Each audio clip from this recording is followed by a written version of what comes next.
Good morning, everyone. My name is Sherry Jensen, and I'm honored to be able to partake in this breakout session, not only for being part of Toastmasters International, but for being part of this awesome District 57 and our very first virtual TLI meeting, but also being able to help you drill down and to share tips about our new Zoom online environment.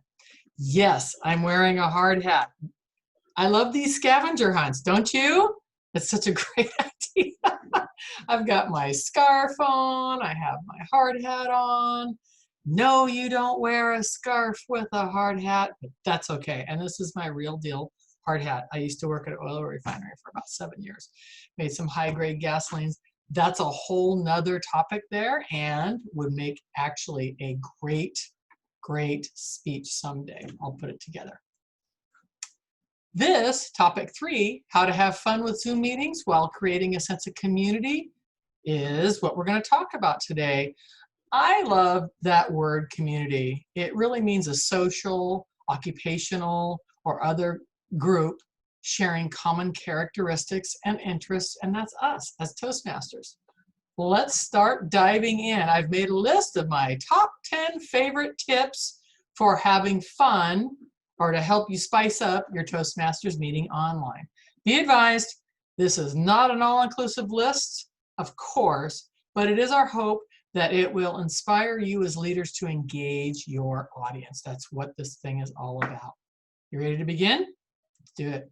Number 10. Oop. Change the venue.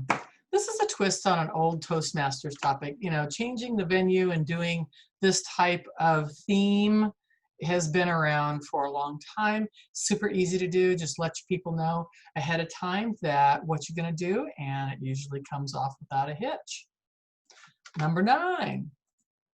Bring in the food. Woohoo! Who doesn't love food? I see food all the time at these online Toastmasters meetings. I see food, I see drink, which naturally go hand in hand, actually. It's a natural fit. You can also share your favorite recipes, which naturally lends itself to that sense of community. Love it.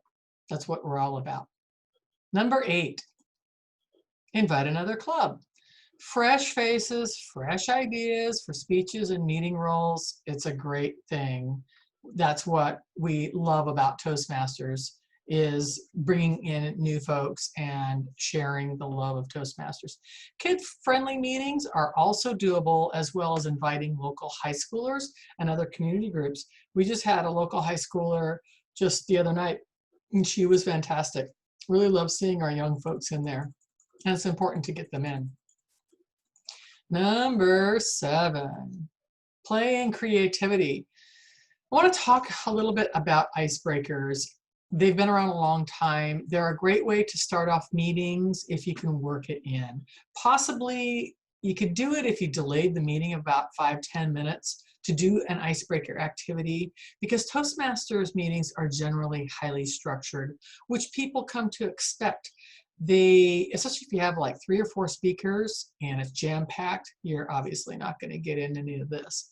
I'm actually in the process of developing icebreaker ideas that can work for Zoom meetings as well for us Toastmasters in the Zoom meetings. Toastmasters meetings is also a great way to brainstorm ideas if you get the opportunity for problems and challenges at home or at work or in our daily lives. Getting group input often helps members who have that problem. If they're comfortable with sharing it, they can certainly share out and get the opinion of the group, and almost guarantee there'll be somebody there with an experience that may be able to help you with that. Number 6, my all-time favorite, baby face. It is my all-time favorite.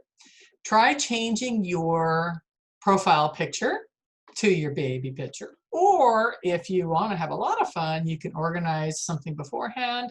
You have your baby pictures sent to the member who is organizing the Guess Who Baby Picture This Is activity. It's called a Guess Whose Baby Picture This Is activity. If they can put it all together, you can put in the chat box who you think that member is from that baby picture. Some of them will be really obvious, and some of them not so much. Super fun though. All right, break time countdown timer. I've done it in one of my meetings, and Stephanie's definitely been rocking it with the scavenger hunt. She's showed us how to do the countdown timers. I like having a nice dance theme on mine. I was going to pull it in here, but I didn't get a chance to. Just go YouTube it. You'll find lots of them. I like the ones that are like dancing with upbeat with no words. It just makes me happy. And I've had a lot of good comments on it too. Number 4, pass the bucket. What this is most people have bucket lists that they would like to achieve, bucket items that they like to achieve in their lives or at Toastmasters. You ask members or guests if they're comfortable to share one item from their list, not 4 or 5, to the rest of the membership. You might be surprised with some of the answers, and indeed, you might be able to help someone achieve that goal. And that's not too far-fetched to say that. Someone knows somebody who knows how to connect that dot for you. That's what I love about Toastmasters. There's just this great wealth of knowledge out there. Number 3, positive strokes. Every member on the Zoom call, what you do is you have them write 1 or 2. You can do it 2 ways. 1 or 2 positive things about them. Okay, so they can write one positive thing about themselves, like, I am really patient. I really am. I've got a lot of patience. Or you can twist it around and you can have someone else say something positive to you about you and in the chat. And this helps with all the negativity and the worry that's flying around these days. And it may give us that much needed confidence boost that we are looking for that day. All right, getting down there. Number 2, additional roles. Now, this has been around for a while. Joke masters, saying a funny story, invocation masters, if it's appropriate, saying an inspirational story. We have that already. Thought master at the end of the meeting. That's kind of rolled into the general evaluator thing already, and the awe counter. I was thinking as I was doing this, I came up with a wellness master. A wellness master can do a thought of the day for a healthy life balance, or some of these different things that I've listed here, healthy snacks, relaxation exercises and techniques. It will add time onto your thing, but it might be worth it to do that. And I already have a couple people in mind that would do great at that. All right, are you ready? Finally, the number 1 thing you can do to spice up your Toastmaster community online is not that complicated. Team meetings. All right, I even got my hat here. This is from yesterday. I have my cowboy hat on. This is really a core, I think, of what Toastmasters has been. Theme meetings have been around for a long time, and as long as I can remember anyway. And you can certainly use them in online environments. This number 1 here ties back into our number 10, which is change the venue. It's kind of similar in a lot of ways. I consider them to be like bookends, and these methods are very similar, and they're tried and true. That was my top 10 things that can spice up your community, your Toastmasters community online. All right, that's fun and community. It is our hope that this breakout session inspires you to keep and have fun and fresh ideas at your online meetings.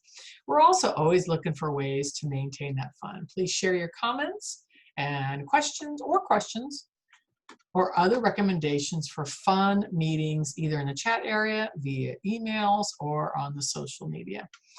This is Pleasanton Community Toastmasters. It's right off of our website, and this is one of my favorite pictures because we just kind of went nutty that day. A lot of fun. I look forward to hearing your comments, and back to you, Stephanie.